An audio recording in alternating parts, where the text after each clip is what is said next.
माझ्या जीवनात मी फार मोठ्या प्रमाणावरती आज दादासोबत नाहीत हे दुःख किंवा विचारच सहन करू शकत नाही. पण शेवटी प्रत्येकाला आपलं कर्तव्य पार पाडावं लागतं. दादांच्या 40 वर्षाच्या या सहजीवनात, राजकीय सहजीवनात त्यांनी कर्तव्याला अधिक महत्त्व दिलं, जनतेला अधिक महत्त्व दिलं. आपल्या कार्यकर्त्यांच्यासाठी ताकद लावावी असं नेहमीच सातत्याने ते म्हणत आले आणि म्हणूनच पक्षाचा अध्यक्ष म्हणून 14 ते 18 असेल किंवा 23 पासून आजपर्यंत असेल, याच पद्धतीने आम्ही सोबत काम करत आलो. स्वाभाविकपणाने आज जिल्हा परिषदेची निवडणूक जी 2 दिवस पुढे गेली परंतु 7 तारखेला होणारच आहे. अशा वेळेला ज्या कार्यकर्त्यांनी, ज्या सहकाऱ्यांनी प्रचंड मेहनत घेतली, त्यांच्यासाठी जनतेच्या समोर जाणं हे माझं कर्तव्य आहे. पण ते माझ्या भावना व्यक्त करत असताना अंतःकरणामध्ये निर्माण झालेली पोकळी मी न थांबवू शकत, पण तरी पण कर्तव्याच्या भावनेतून मी या ठिकाणी आलेलो आहे. तर दोन्ही पक्ष विलिनीकरणाचा मुद्दा जर कुटुंबाकडनं आला तर तुम्ही त्यांचं समर्थन करणार का? कारण का पवार साहेब म्हणाले की आशीर्वाद देईल. 2 भाग आहेत. आपल्या एक लक्षामध्ये प्रामुख्याने येणं भाग आहे, हा राजकीय निर्णय आहे आणि राजकीय निर्णय घेत असताना 2023 सालामध्ये दादांच्या नेतृत्वाखाली राष्ट्रवादी काँग्रेस पक्षाच्या प्रमुख सहकाऱ्यांनी 43 आमदारांच्या एनडीएमध्ये सहभागी होण्याचा निर्णय घेतला. त्यानंतर वेगवेगळे प्रश्नचिन्ह न्यायालयामध्ये निवडणूक आयोगाकडे निर्माण झाले. त्याच्यातून न्यायालयाने राष्ट्रवादी काँग्रेस पक्ष अजितदादांच्या नेतृत्वाखाली आहे अशाचा निर्णय दिला. लोकसभेची निवडणूक आम्ही लढलो, विधानसभेची निवडणूक लढलो आणि विधानसभेच्या निवडणुकीमध्ये जो विचार आम्ही घेऊन निवडणुकीला सामोरं गेलो, त्या विचारावरती 13 कोटी जनतेने शिक्कामोर्तब केलं आहे. त्यामुळे आमचा राजकीय विचार एनडीएसोबतचा आहे. एनडीएसोबतच आमची पुढची वाटचाल आहे. मी अनेकदा म्हणालो, पुन्हा एकदा म्हणतो की एनडीए म्हणजे भाजप प्रणित मित्रपक्ष, UPA म्हणजे काँग्रेस प्रणित मित्रपक्ष, भाजप प्रणित मित्रपक्षांच्या एनडीएमध्ये आम्ही आहोत. ही भूमिका ज्यांना मान्य असेल ते त्याच्या संदर्भातला विचार करू शकतील. ही संपूर्ण घटना झाल्याच्या नंतर दादांचा अपघात झाला, संपूर्ण महाराष्ट्र शोकाकुल होता. मात्र सोशल मीडियामध्ये तुम्हाला आणि प्रफुल्ल पटेलला आणि विरोधकांना विलन करण्याचा कुठेतरी प्रयत्न होता.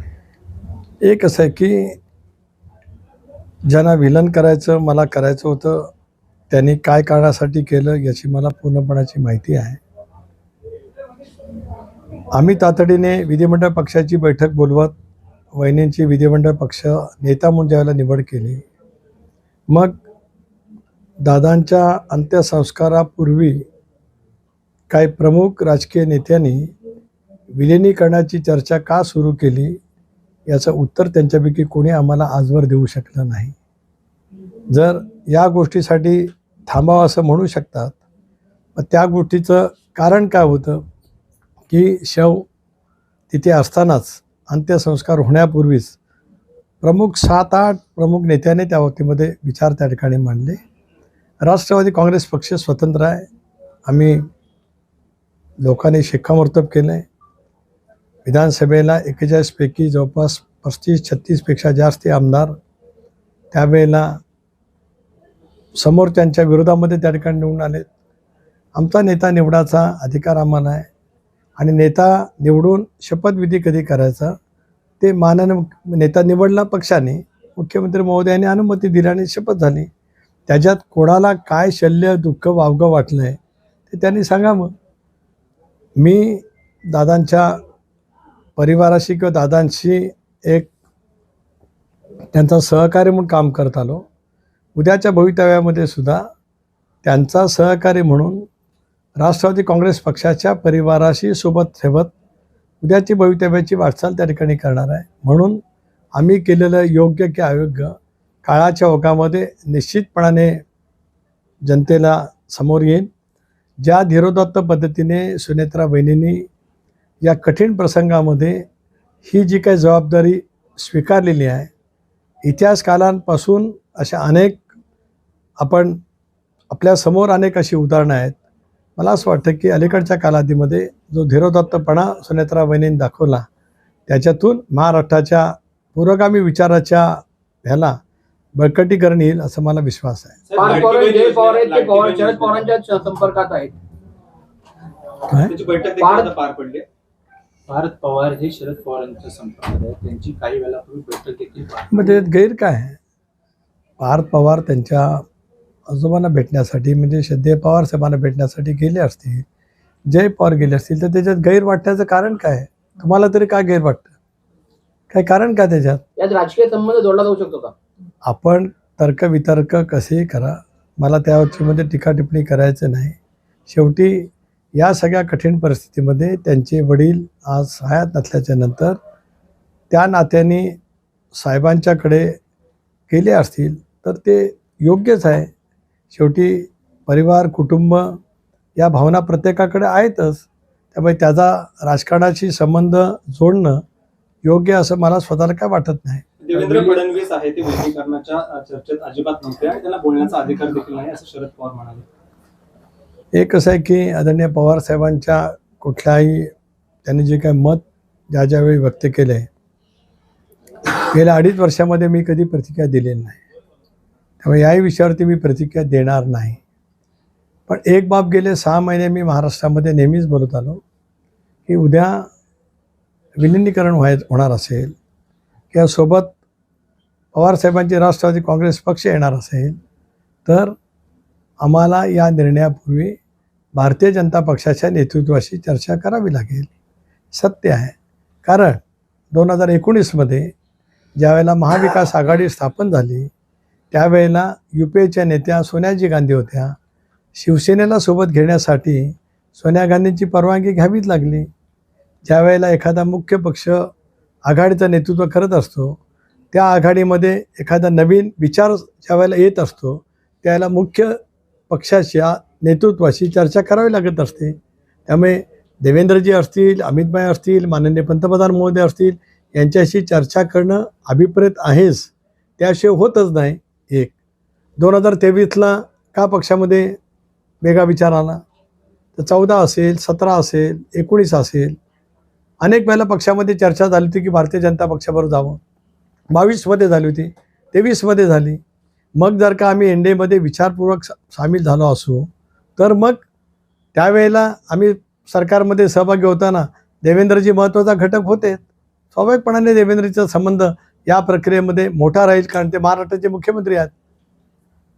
केंद्रीय नेतृत्वाचा राहील, कारण त्या केंद्रीय नेतृत्वाच्यामुळेच ही राजकीय घडामोड महाराष्ट्रामध्ये घडलेली आहे.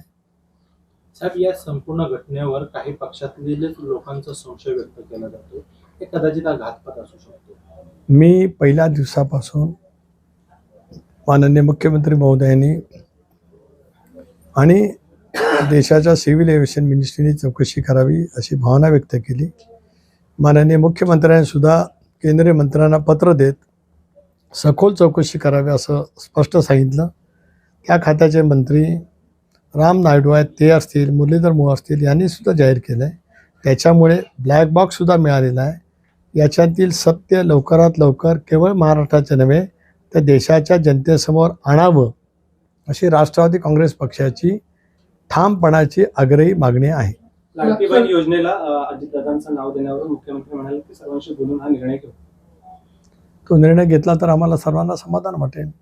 मुख्यमंत्र्यांची प्रक्रिया ही सर्वांशी चर्चा मसलत करण्याची असल्यामुळेच सरकारचे निर्णय ते मित्रपक्षाशी चर्चा करून घेत असतात.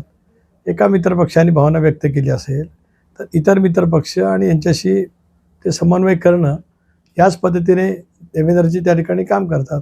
सर, कुठली राष्ट्रवादी कोणत्या राष्ट्रवादी विलीन होणार हा मुद्दा उपस्थित केला, याकडे कसं? मी केला उपस्थित, आता मी काय बघायचं? मीच केला मुद्दा उपस्थित, मी काय त्याच्याकडे बघणार? माझ्या ह्या जो मी मुद्दा उपस्थित केला त्याला 3 दिवस झाले, त्याचं अजून उत्तर नाही ना आलं, त्याच्याकडे मी काय बघणार? ज्यांनी बघायचं त्यांनी बघावं. पक्षाचा राष्ट्रीय अध्यक्ष कधीपर्यंत नेमला जाईल आणि नेमका कोण असेल? पक्षाच्या राष्ट्रीय अध्यक्षपदाचा निर्णय लवकरात लवकर केला जाईल.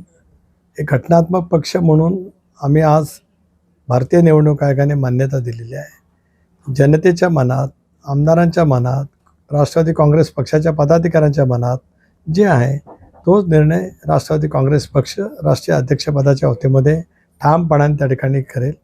कालच राष्ट्रीय कार्याध्यक्ष प्रफुल्लभाई पटेल यांनी स्वच्छपणाची भूमिका दिल्लीतल्या पत्रकार परिषदेमध्ये केलेली आहे.